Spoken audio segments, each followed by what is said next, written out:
راس پنجگاه به همراه محمد رضا لطفی و ناصر فرهنگفر از مهمترین آنها به شمار می رود.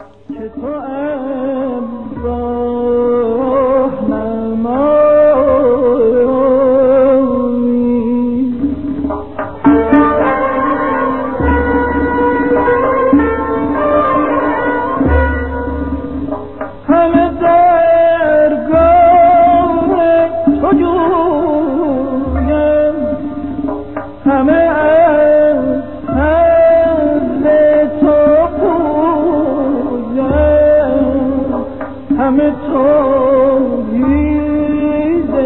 تو گویم که به توحید صدایی تو رحیمی تو حکیمی تو عظیمی تو کریمی تو نماینده فضلی تو سزاوار ثنایی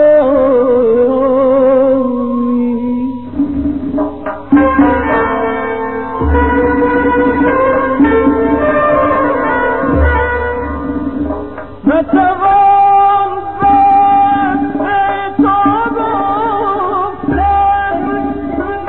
تو در فهم نگنجی نتوان شبه تو جستن که تو در فهم نیابی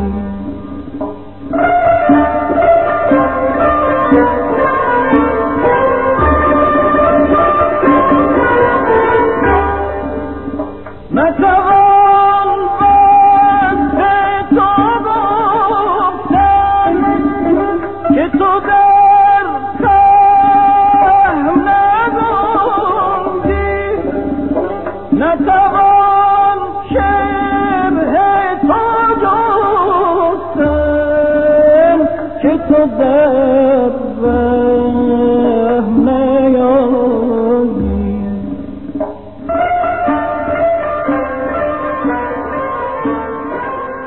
از کارهای دیگرش همکاری با گروه عارف و شیدا و همچنین چاوش بود که آثاری به یاد ماندنی در موسیقی ایران را شامل می شوند. کنسرت همنوا با بم نیز از جمله کنسرت‌های به یاد ماندنی استاد شجریان می باشد که در آن کنسرت سبک جدیدی از آواز مرغ سحر را با همخوانی فرزند برومندش اجرا نمود. پس از آن با اجرای کنسرت‌های بسیار به همراه استادان دیگر به شناساندن موسیقی ایران در جهان کارهای بسیاری انجام داد که هنوز هم ادامه دارد.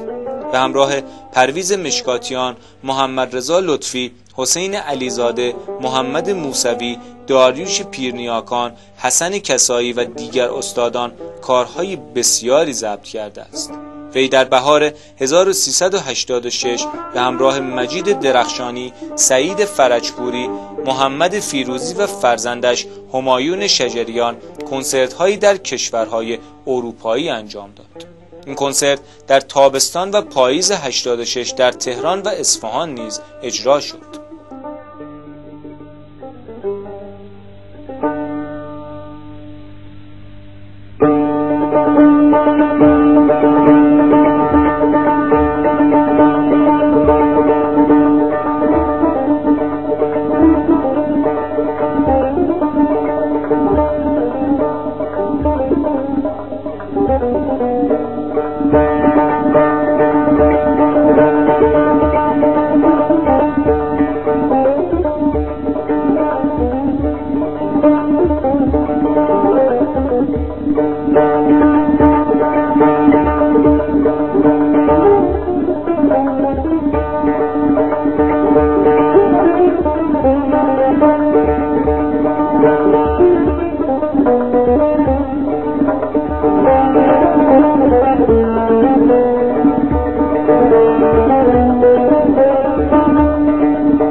اسماعیل مهرتاش، تاج اصفهانی، احمد عبادی، عبدالله دوامی، اقبال السلطان آذر، قمرالملوک وزیری، نورعلی برومند و محمود کریمی از جمله استادانی بودند که محمد رضا شجریان ردیف‌ها، گوشه‌ها و دوره‌های آوازی موسیقی ایرانی را نزد آنها تمرین نمود. وی همچنین نوازندگی سنتور را نزد جلال اخباری و استاد فرامرز پایور آموخت.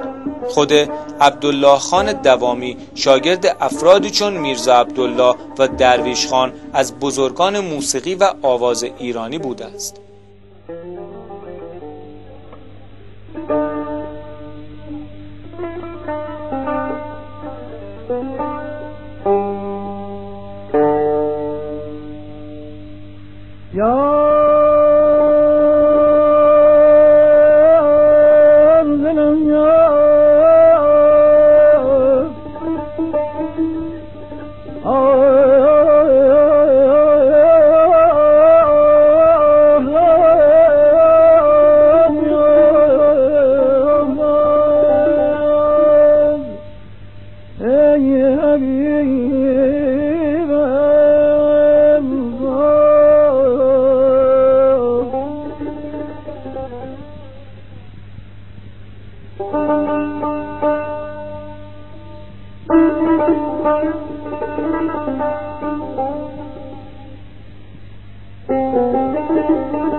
بیشتر آوازها و تصنیف‌های اجرا شده گزیده‌ای بوده از اشعار شاعران بزرگ ایران چون سعدی، حافظ، مولوی، بابا طاهر، خیام، عطار و برخی تصنیف‌های قدیمی با مضامین عاشقانه و اجتماعی.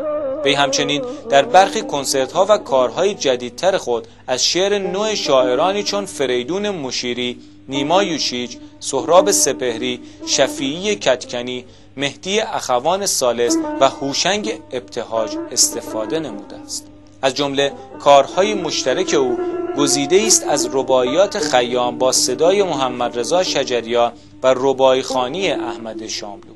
محمد رضا شجریان علاوه بر استعدادش در آوازخوانی علاقه زیادی به خوشنویسی ایرانی دارد و از او به عنوان یکی از خوشنویسان معاصر نیز یاد می شود.